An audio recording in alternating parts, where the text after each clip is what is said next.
Hello दोस्तों, good morning, नमस्कार। आप सभी का स्वागत है आप सभी के अपने यूट्यूब चैनल परीक्षा की शिक्षा में।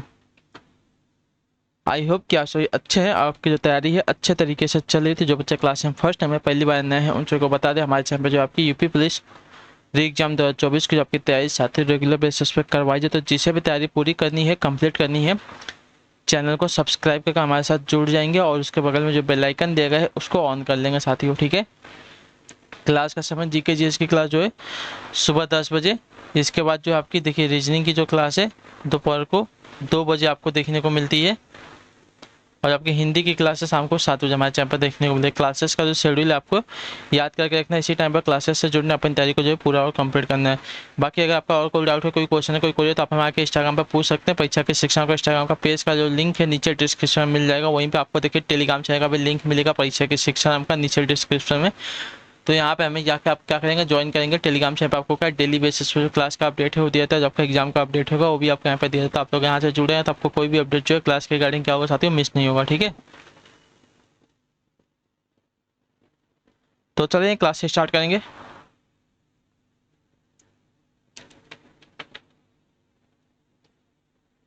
ठीक है। एक एक क्वेश्चन को ध्यान से अच्छे से देख कर उत्तर देने की कोशिश करते हुए आगे बढ़ेंगे।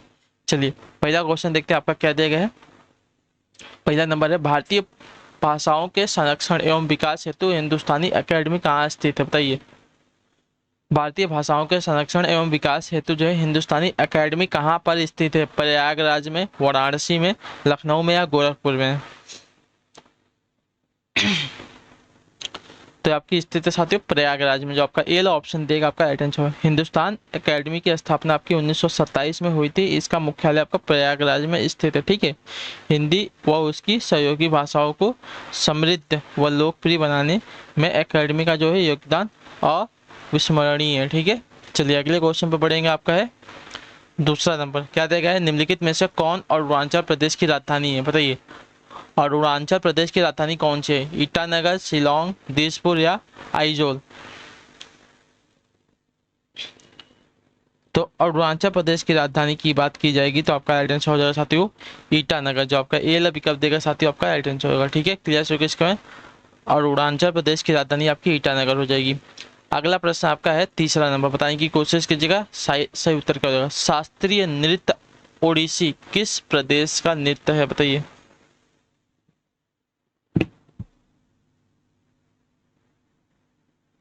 शास्त्रीय नृत्य ओडिसी जो है किस प्रदेश का नृत्य है? तो इसका सही उत्तर आपका हो जाएगा साथियों उड़ीसा का। जो आपका ये विकल्प देगा आपका सही उत्तर हो जाएगा। ठीक है, क्लियर है। यह नृत्य जो है देवदासी परंपरा से अनुप्रमाणित रहा है। ठीक है, क्लियर है। तो जो आपका ये विकल्प देगा आपका शास्त्रीय नृत्य उड़ीसी जो है उड़ीसा प्रदेश का जो है नृत्य है। ठीक है। अगला प्रश्न आपका है चौथा नंबर, बताइएगा राइट आंसर क्या हो जाएगा। पूछा गया आपका हड्डियों का अध्ययन विज्ञान की किस शाखा के अंतर्गत होता है, बताइए।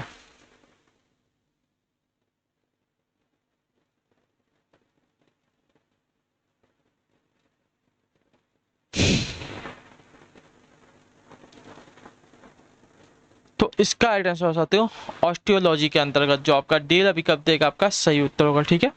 हड्डियों के वैज्ञानिक अध्ययन को जो है ऑस्टियोलॉजी कहा जाता है। ठीक है।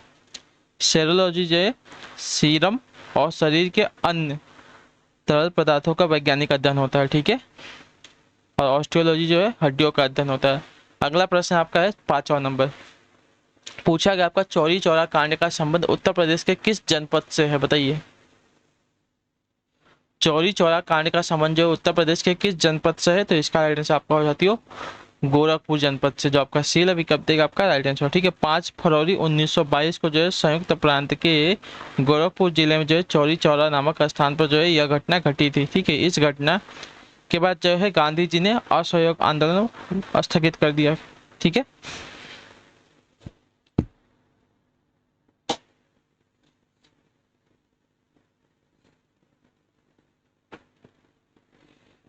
अगला प्रश्न आपका है छठा नंबर। लगने पर लोहे का भार क्या होता है? बढ़ता है, घटता है, कोई परिवर्तन नहीं रहता या परिवर्तित होता है, क्या होता है?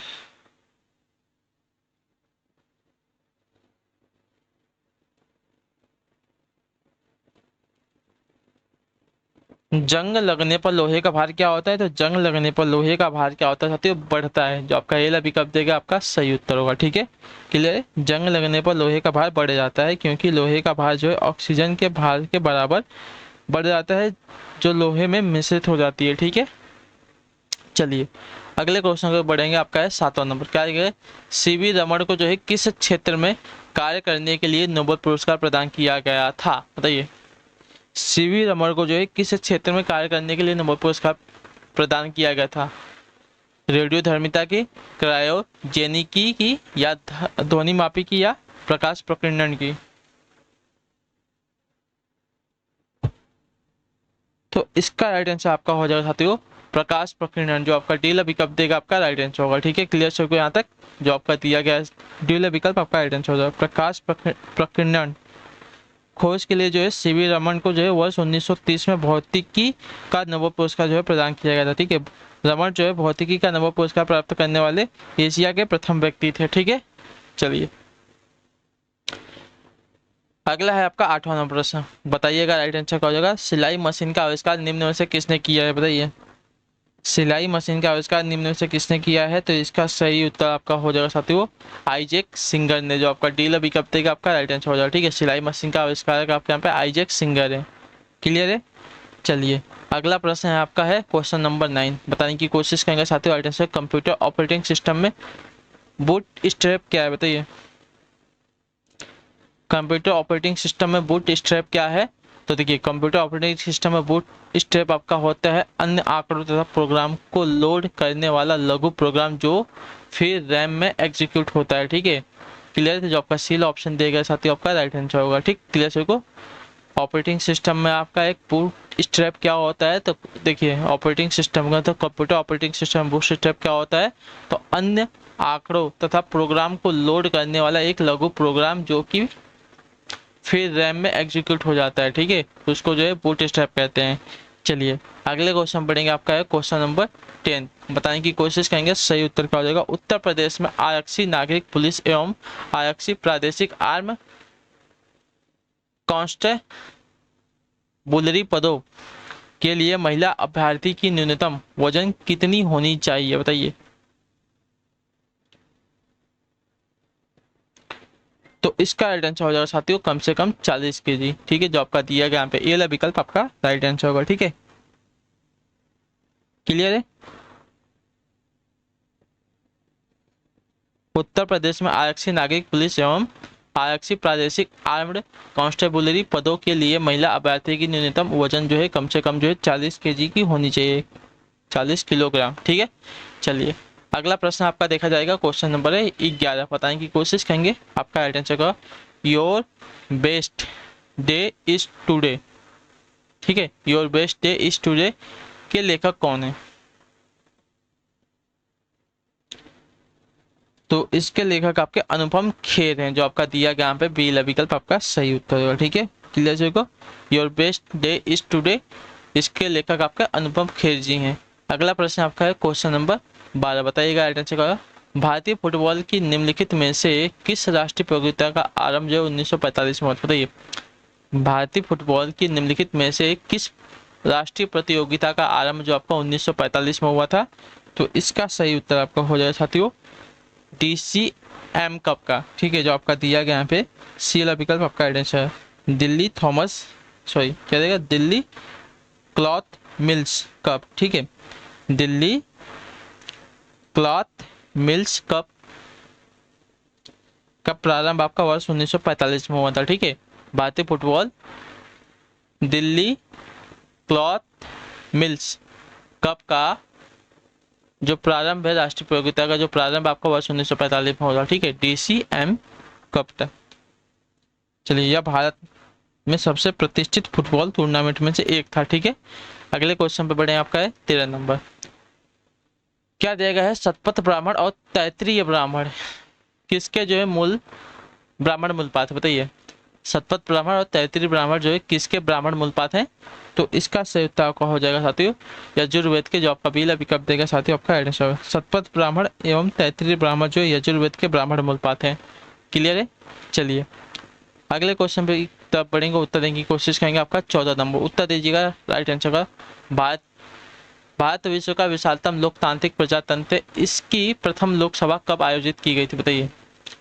भारत जो है विश्व का विशालतम लोकतांत्रिक प्रजातंत्र, इसकी प्रथम लोकसभा कब आयोजित की गई थी, तो इसका सही उत्तर हो जाएगा था तो 13 मई 1952 को, जो आपका दिया गया यहाँ पे सी वाला विकल्प साथियों आपका राइट आंसर हो जाएगा। ठीक है, क्लियर है। जबकि प्रथम निर्वाचित लोकसभा जो आपकी 17 अप्रैल 1952 को अस्तित्व में आई थी। ठीक है, चलिए अगले क्वेश्चन बढ़ेंगे। आपका है 15 नंबर, बताने की कोशिश करेंगे राइट आंसर का। खेलो इंडिया राष्ट्रीय शीतकालीन खेल के दूसरे संस्करण का आयोजन कहाँ किया गया। इसका उत्तर क्या है, खेलो इंडिया राष्ट्रीय शीतकालीन खेल के दूसरे संस्करण का आयोजन कहाँ किया गया, तो इसका सही उत्तर आपका साथियों गुलमर्ग में, जो आपका दिया गया यहाँ पे ये ला विकल्प आपका राइट आंसर। ठीक है, 26 फरवरी से 2 मार्च 2021 तक जो है खेलो इंडिया का राष्ट्रीय शीतकालीन खेल के दूसरे संस्करण का आयोजन आपका गुलमर्ग जम्मू एवं कश्मीर में किया गया था। ठीक है, चलिए अगला क्वेश्चन आपका 16 नंबर, बताने की कोशिश करेंगे राइट आंसर का। रासायनिक ऊर्जा को विद्युत ऊर्जा में रूपांतरित किसके द्वारा किया जाता है बताइए। रासायनिक ऊर्जा को विद्युत ऊर्जा में किसके द्वारा जो है रूपांतरित किया जाता है, तो इसका सही उत्तर आपका हो जाता है संचायक सेल के द्वारा, जो आपका दिया गया यहाँ पे डी विकल्प आपका राइट आंसर। ठीक है, रासायनिक ऊर्जा को विद्युत ऊर्जा में जो है रूपांतरण संचायक सेल द्वारा जो है किया जाता है, इसे जो है रिचार्जेबल सेल भी कहते हैं। ठीक है, चलिए अगले क्वेश्चन पे बढ़ेंगे। आपका है 17 नंबर, क्या देगा, जल्लीकट्टू किसके साथ जुड़ा हुआ है बताइए। जल्लीकट्टू जो है किसके साथ जुड़ा हुआ है, तो जल्लीकट्टू जो है जुड़ा हुआ है साथियों आपका पोंगल के साथ, जो आपका डी विकल्प देगा आपका राइट आंसर होगा। ठीक है, क्लियर। जल्लीकट्टू पोंगल त्योहार का एक हिस्सा है, जो तमिलनाडु का एक प्रसिद्ध त्योहार है। ठीक है, चलिए अगला है आपका है 18 नंबर प्रश्न, क्या पूछा गया है, राष्ट्रीय संयुक्त राष्ट्र सुरक्षा परिषद के अस्थायी सदस्य की कार्य अवधि कितनी होती है बताइए। संयुक्त राष्ट्र सुरक्षा परिषद के अस्थायी सदस्य की कार्य अवधि कितनी होती है, तो इसका राइट आंसर आपका हो जाएगा साथियों 2 वर्ष की, जो आपका दिया गया पे बी विकल्प आपका राइट आंसर। ठीक है, संयुक्त राष्ट्र सुरक्षा परिषद के 10 अस्थायी सदस्य होते हैं, इन अस्थायी सदस्यों की कार्यकाल आपके 2 वर्षों का होता है। ठीक है, क्लियर सभी को। चलिए अगला प्रश्न आपका है 19 नंबर, बताने की कोशिश करेंगे सही उत्तर क्या हो जाएगा। पूछा गया आपका निम्नलिखित में से कौन सी मिश्रित खेती की प्रमुख विशेषता है बताइए।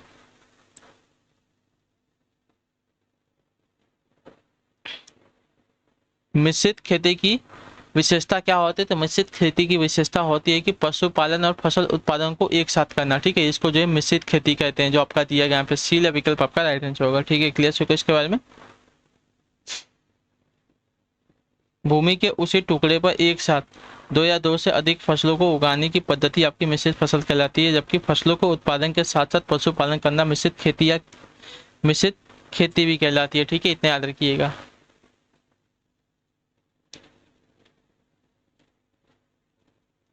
चलिए अगला है आपका है 20 नंबर क्वेश्चन,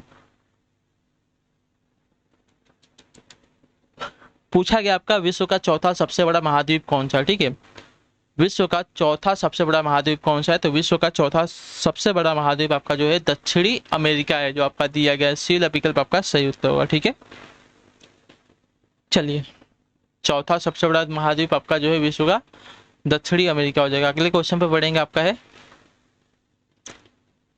21 नंबर, किसी ऊंचाई पर एक वस्तु की स्थितिज ऊर्जा को क्या कहते हैं बताइए। किसी ऊंचाई पर एक वस्तु की स्थितिज ऊर्जा को क्या कहते हैं, तो उसे कहा जाता है साथियों आपका गुरुत्वीय स्थितिज ऊर्जा, जो आपका दिया गया यहाँ पे डी विकल्प आपका राइट आंसर। किसी ऊंचाई पर एक वस्तु की स्थितिज ऊर्जा को जो है गुरुत्वीय स्थितिज ऊर्जा कहते हैं। जब किसी वस्तु को ऊपर उठाते हैं तो गुरुत्व बल के विरुद्ध किया गया कार्य ही उसमें जो है ऊर्जा के रूप में एकत्र हो जाता है। किसी वस्तु को ऊंचाई पर ले जाने से उसमें जो ऊर्जा आ जाती है उसे गुरुत्वीय स्थितिज ऊर्जा कहते हैं। ठीक है, चलिए अगला प्रश्न आपका है 22 नंबर, बताने की कोशिश करेंगे। आपका राइट आंसर हो जाए, भारत के किस गवर्नर जनरल को जो है स्थानीय स्वशासन का पिता कहा जाता था बताइए। भारत के किस गवर्नर जनरल को जो है स्थानीय स्वशासन का पिता कहा जाता था? तो इसका सही उत्तर आपका हो जाएगा साथियों लॉर्ड रिपन को, जो आपका दिया गया यहाँ पे डी ऑप्शन आपका राइट आंसर हो जाएगा। ठीक है, क्लियर हो गया इसके बारे में? एक मिनट नहीं, हाँ, डी वाला जो दिएगा आपका राइट आंसर। भारत में आधुनिक स्थानीय स्वशासन का जनक आपका गवर्नर जनरल लॉर्ड रिपन को माना जाता था। उसने उसके शासनकाल में ही जो है वर्नाकुलर प्रेस जो है एक्ट रद्द की गई थी, इतना याद रखिएगा। ठीक है, चलिए अगले क्वेश्चन पर पढ़ेंगे। आपका है 27वां, बताने की कोशिश करेंगे। राइट आंसर का भारत में पंचवर्षीय योजना को किसने जो है विकसित किया? बताइए, भारत में पंचवर्षीय योजना को किसने विकसित किया? तो भारत में पंचवर्षीय योजना को विकसित करने का जो श्रेय है पीसी महालनोबिस को प्राप्त है, जो आपका दिया गया यहाँ पे पहला विकल्प आपका राइट आंसर। भारत में पंचवर्षीय योजना को जो है पीसी महालनोबिस ने विकसित किया। ठीक है, प्रोफेसर पीसी महालनोबिस जो भारतीय सांख्यिकी संगठन कोलकाता के निदेशक थे। ठीक है, द्वितीय पंचवर्षीय योजना जो है महालनोबिस के 4 क्षेत्रीय मॉडल पर आधारित थी। ठीक है, अगले क्वेश्चन पर बढ़ेंगे। आपका है 24 नंबर, उत्तर प्रदेश में सर्वाधिक गर्मी किन जिलों में पड़ती है? बताइए,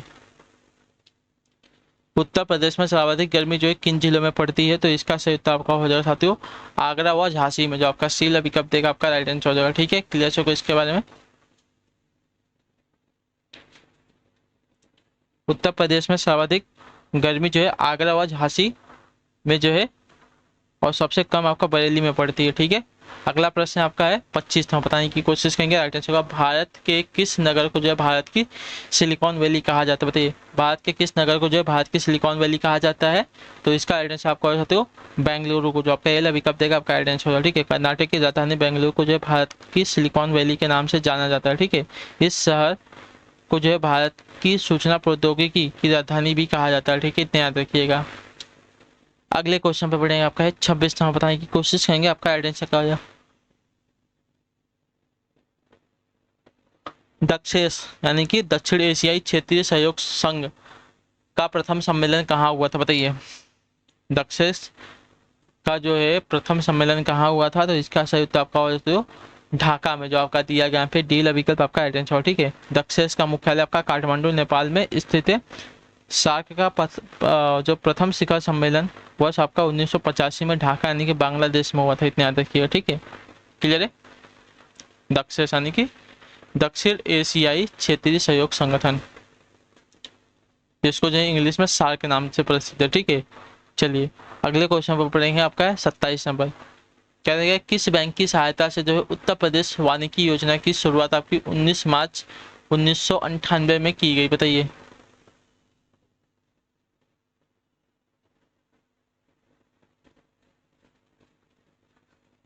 बताइए किस बैंक की सहायता से जो है उत्तर प्रदेश वानिकी योजना की शुरुआत जो है 19 मार्च 1998 को की गई? तो इसका सही उत्तर हो जाएगा साथियों आपका विश्व बैंक, जो आपका डी विकल्प देगा आपका राइट आंसर होगा। ठीक है, क्लियर को?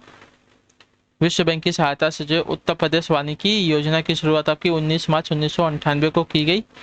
इस योजना के द्वारा जो है पहली बार इको डेवलपमेंट के तहत जो है दुधवा राष्ट्रीय उद्यान, राष्ट्रीय चंबल वन्यजीव विहार के समीप जो है 40 गांवों के सहभागिता के आधार पर जो है माइक्रो प्लान तैयार किया गया था। ठीक है, क्लियर हो इसके बारे में? चलिए अगले क्वेश्चन पे बढ़ेंगे। आपका है उत्तर देने की कोशिश करेंगे। आपका 28 नंबर पे सही उत्तर क्या हो जाएगा? अक्टूबर 2017 में केंद्र सरकार ने रिक्त स्थान में एक कछुए अभ्यारण्य के विकास को जो है मंजूरी दी थी। तो इसका राइट आंसर हो जा सकते हो इलाहाबाद में, जो आपका दिया गया पे डी विकल्प आपका राइट आंसर। ठीक है, केंद्र सरकार ने इलाहाबाद यानी कि अब प्रयागराज में एक कछुए अभ्यारण्य के विकास के लिए जो है अक्टूबर 2017 में मंजूरी प्रदान की थी। यह जो है अभ्यारण्य गंगा नदी के किनारे स्थापित किया गया है। ठीक है, चलिए अगला है आपका है 29 नंबर, बताने की कोशिश करेंगे। राइट आंसर होगा नेपाल की मुद्रा क्या है? नेपाल की मुद्रा क्या है? तो नेपाल की मुद्रा आपकी नेपाली रुपया है। ठीक है, इतना याद रखिएगा, नेपाली रुपया है। तो जो आपका ए विकल्प देगा आपका राइट आंसर होगा। ठीक, जबकि रुपया जो है पूर्वी तिमोर की मुद्रा है। रुपया जो है ये कहाँ की है? तो पूर्वी तिमोर की मुद्रा है। ठीक, चलिए अगले क्वेश्चन पे बढ़ेगा। आपका है 30 नंबर,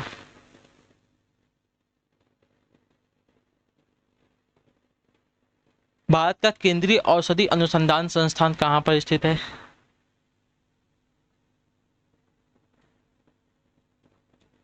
भारत का केंद्रीय औषधि अनुसंधान संस्थान कहाँ पर स्थित है? तो इसका राइट आंसर आपका हो जाएगा साथियों लखनऊ, जो आपका दिया गया यहाँ पे डी विकल्प आपका राइट आंसर होगा। ठीक है, केंद्रीय औषधि अनुसंधान संस्थान एक आपका बहुविषयक शोध प्रयोगशाला है जो उत्तर प्रदेश के लखनऊ में स्थित है। ठीक है, अगला प्रश्न आपका 31 नंबर क्या दिया गया है? मानव शरीर में वृक्क यानी कि किडनी निम्नलिखित में से किस प्रणाली का एक भाग है, बताइए।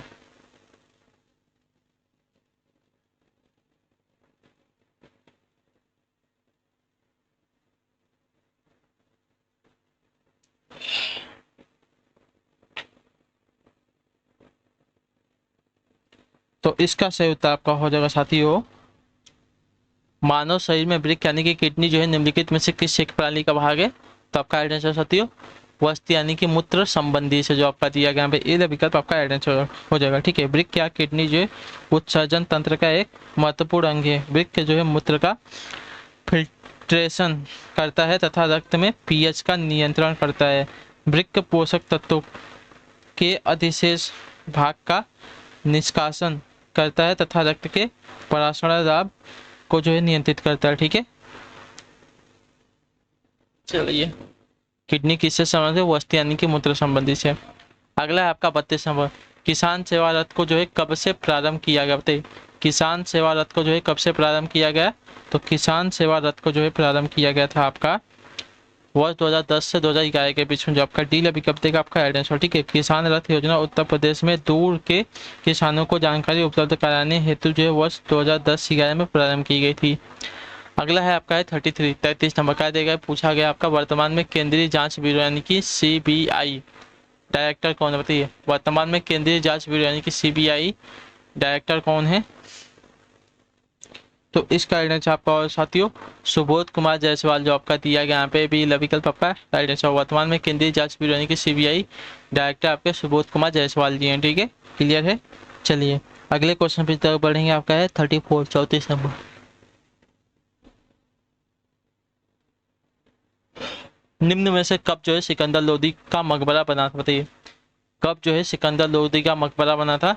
तो सिकंदर लोदी का मकबरा बना था साथियों आपका 1517 ईस्वी में, जो आपका सी विकल्प देगा आपका आंसर। ठीक है, इब्राहिम लोदी द्वारा जो है 1517 ईस्वी में सिकंदर लोदी का जो है मकबरा बनवाया गया था। ठीक है, क्लियर है। चलिए अगले क्वेश्चन पर पढ़ेंगे, आपका 35 नंबर क्या देगा उत्तर देने की कोशिश करेंगे। आपका राइट आंसर होगा पूछा गया करेवास मृत्तिका जो जफरान यानी कि केसर का एक स्थानीय प्रकार के उत्पादन के लिए उपयोगी है पाई जाती है कहाँ पर? कश्मीर हिमालय में, गढ़वाल हिमालय में, नेपाल हिमालय में या पूर्वी हिमालय में? करेवास मृत्तिका जो जफरान के उत्पादन के लिए उपयोगी है पाई जाती है कहाँ पर? तो इसका सही उत्तर आपका हो जाएगा साथियों कश्मीर हिमालय में, जो आपका ये विकल्प देगा आपका राइट आंसर होगा। ठीक है, कश्मीर हिमालय को जो है करेवा निर्माण के लिए जाना जाता है, जो कि केसर की स्थानीय प्रजाति जाफरान यानी कि केसर का एक स्थानीय प्रकार की कृषि के लिए जो उपयोगी होता है। ठीक, चलिए अगला प्रश्न है आपका 36 नंबर क्या देगा हिंदुस्तान एल्युमिनियम कंपनी अवस्थित है कहाँ पर? बताइए, हिंदुस्तान एल्युमिनियम कंपनी कहाँ पर अवस्थित है?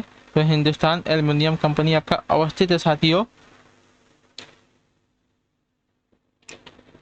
रेणुकूट में, जो आपका दिया गया यहाँ पे ये वाला विकल्प आपका राइट आंसर हो जाएगा। ठीक है, क्लियर। उत्तर प्रदेश में एल्युमिनियम संयंत्र हिंदुस्तान एल्युमिनियम कॉर्पोरेशन लिमिटेड यानी कि हिंडाल्को सोनभद्र जिले में रेणुकूट में अवस्थित है। ठीक है, चलिए अगले क्वेश्चन पे बढ़े, आपका है 37 नंबर। बताइएगा आंसर क्या हो जाएगा। पूछा गया आपका संयुक्त राष्ट्र महासभा द्वारा पारित प्रस्ताव के अनुसार 24 जनवरी 2019 को पहला रिक्त स्थान अंतर्राष्ट्रीय दिवस मनाया गया था। कौन सा अंतर्राष्ट्रीय दिवस मनाया गया था संयुक्त राष्ट्र सभा महासभा द्वारा 24 जनवरी 2019 को? तो इसका राइट आंसर आपका हो जाएगा साथियों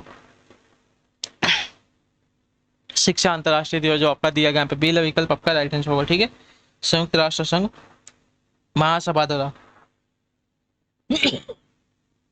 पारित प्रस्ताव के अनुसार जो है 24 जनवरी 2019 को पहला जो है अंतर्राष्ट्रीय शिक्षा दिवस मनाया गया था। ठीक है, आखिरी क्वेश्चन है, बताइएगा राइट आंसर का जवाब क्या पूछा गया। निम्न में से किस अनुच्छेद के अंतर्गत जो है वित्त आयोग के गठन का प्रावधान किया गया है? बताइए, किस अनुच्छेद के अंतर्गत जो है वित्त आयोग के गठन का प्रावधान किया गया है? तो इसका राइट आंसर आपका हो जाता है अनुच्छेद 2080 के अंतर्गत, जो आपका दिया गया है ये विकल्प आपका राइट आंसर। वित्त आयोग के संबंध में अनुच्छेद 280 अनुच्छेद 280 और 281 में उल्लेख किया गया है। ठीक है, चलिए, तो इसी के द्वारा जो है आपकी क्लास यहीं पे कंप्लीट होती है। आई होप कि अब जो क्लास है अच्छी लगी, अच्छी क्लास के लाइक कर दीजिए, चैनल पर चैनल को सब्सक्राइब, और हमें जो है कमेंट में जाए क्लास के बारे में, जो आपको क्लास कैसी। बाकी अगर आपका कोई डाउट है, कोई क्वेश्चन है, कोई क्वेरी है, तो नीचे जरूर आप लोग कमेंट कर दीजिएगा, ठीक है। तो हम आपसे मिलते हैं आपकी अगली क्लास में, तब तक के लिए टाटा बाय बाय, जय हिंद, जय भारत। आपसे क्लास से जुड़ने के लिए बहुत बहुत ही धन्यवाद साथियों।